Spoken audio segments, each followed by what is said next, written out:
FH qui a choisi Périgueux pour ses journées d'études. J'espère être à la hauteur et que toute l'équipe du SAMU 24 et toutes les personnes qui ont pu m'aider être à la hauteur de votre espérance. Si vous avez des choses qui vous chagrinent, n'hésitez pas à nous interpeller, on est là pour vous aiguiller. Je ne vais pas être long. Merci d'être venu, merci de faire partie de ces journées d'études qui sont très enrichissantes. Et donc, je vais vous dire un petit mot de bienvenue à ce sujet. Je voudrais remercier d'abord toutes les personnes qui ont participé pour l'organisation de ce congrès, pour que ça se fasse sous les meilleurs auspices. Je nommerai personne de peur d'en oublier, mais je pense que chacun se reconnaîtra. Et puis, ça permet aussi à tous et toutes qui ont participé de se dire on est là, mais on ne l'a pas fait pour qu'on retienne nos noms. C'est dans l'intérêt de tout le monde. Bon, trêve de plaisanterie, je vous adresse mes sincères remerciements, et en particulier grâce à ces chevilles ouvrières qui ont élaboré ces journées sur les terres du Périgord. Vous avez été dans des villes prestigieuses, je le sais, puisque vous en êtes à votre 13e congrès, je crois. Depuis plusieurs années, vous avez instauré ces journées de formation qui sont, je l'espère, intéressantes pour vous et qui vous permettent de vous réunir au moins une fois par an pour débattre de tous les sujets qui vous intéressent et qui permettent de faire progresser, en tout cas à chaque fois, un peu mieux et un peu plus votre métier. Alors, je suis très heureux de vous accueillir, comme je le disais initialement, au nom du SAMU 24, donc situé à Périgueux, et au nom également des SMUR de Dordogne. Alors, ils ne sont pas très nombreux, donc je vais vous les citer, puisqu'il y a 2 SMUR en dehors de Périgueux qui participent, dans le cadre de l'aide médicale urgente, à l'organisation de la prise en charge sanitaire en urgence, et c'est Bergerac et Sarlat, et il y a des représentants d'ailleurs de ces SMUR dans cette salle. Alors rassurez-vous, l'hypoglycémie gagne tout le monde, et donc je ne serai pas long, et par rapport au temps qui nous était imparti, je serai en deçà de ce temps. Donc c'est simplement pour vous transmettre tous mes voeux de réussite de ces journées, et qu'elles puissent vous apporter tout ce que vous attendiez, et en tout cas essayer de profiter aussi des lieux, bien évidemment. Nos missions, elles se déclinent, mais vous le savez, au quotidien, en primaire, en secondaire, en intra-hospitalier, en extra-hospitalier, en inter-hospitalier. Et nous ne sommes pas les seuls à travailler dans ce contexte, puisque souvent, soins et secours d'urgence sont mêlés. Donc nous n'avons pas oublié nos partenaires, et l'ensemble des intervenants donc, que vous verrez au décours des différentes présentations qui se feront sur ces 3 jours permettent de faire participer l'ensemble de nos partenaires au quotidien.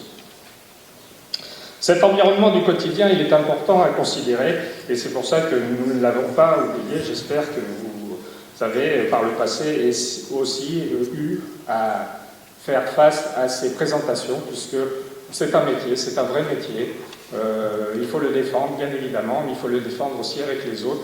Ça donne un petit peu plus de force pour pouvoir progresser. Outre le programme qui vous sera présenté, je pense que ce qui est toujours intéressant dans ces journées, dans ce congrès, c'est de discuter, c'est de débattre, c'est de présenter son expérience à l'autre, puisque ça enrichit en fait tout le monde, je pense.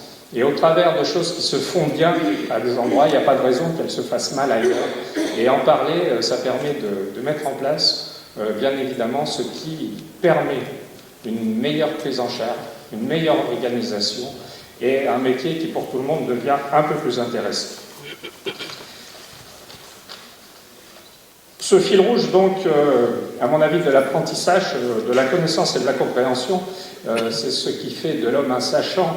Et ce sachant, il est professionnel. Vous êtes des professionnels dans le cadre, dans le monde de la santé. Il faut savoir le prouver, il faut savoir aussi l'exporter, le transmettre, informer la population, savoir aussi se défendre par ce biais-là. Ces 3 jours, donc, vous allez passer dans le pays de l'homme, riche en histoire, le Périgord, peut-être d'autres départements d'où vous venez sont également dans l'histoire importante, mais là, ça l'est particulièrement. C'est une terre également de gastronomie. Vous allez pouvoir, je l'espère, vous transporter entre la truffe, la châtaigne, entre le Mont-Basillac et le foie gras, mais il ne faut pas oublier ce qui est votre métier, puisque pour certains, vous le faites pour vivre, pour d'autres, c'est que vous vivez pour lui, et c'est important de le rappeler. Je souhaite donc à tous et à toutes un travail riche, studieux, agréable tout de même, et convivial, je l'espère. Profitez bien des lieux, des paysages, de l'histoire que représente le Périgord. Profitez-en pour visiter ce qui est à proximité, voire un petit peu plus loin. Et je vous souhaite encore une fois bon courage à tous et à toutes, et je vous remercie de votre attention. Nous aurons de toute façon l'occasion de débattre lors des différentes présentations, un peu plus à même donc, de discuter entre nous. Voilà, je vous remercie.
Je crois que la ville de Périgueux a également participé à émanciper un petit peu votre projet. Est-ce que vous pouvez nous expliquer en quelques mots aussi également comment le SAMU de Périgueux s'est mis en relation avec vous éventuellement pour essayer de mettre en place ce concept à l'intérieur de leur propre SMUR?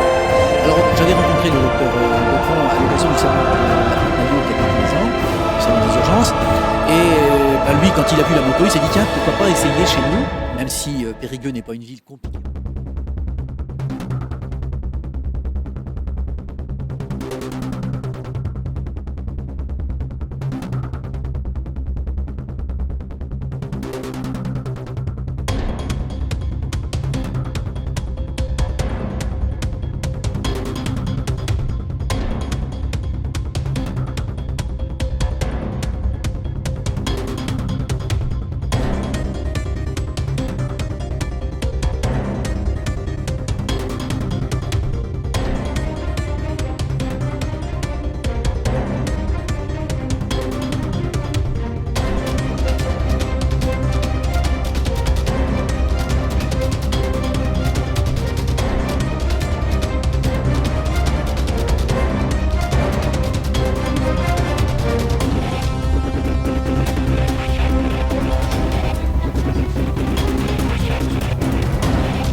là, le dispositif est en place.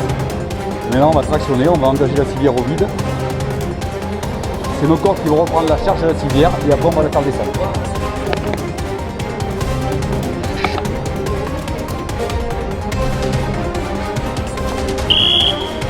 Voilà, là, la civière au vide. À ce moment-là,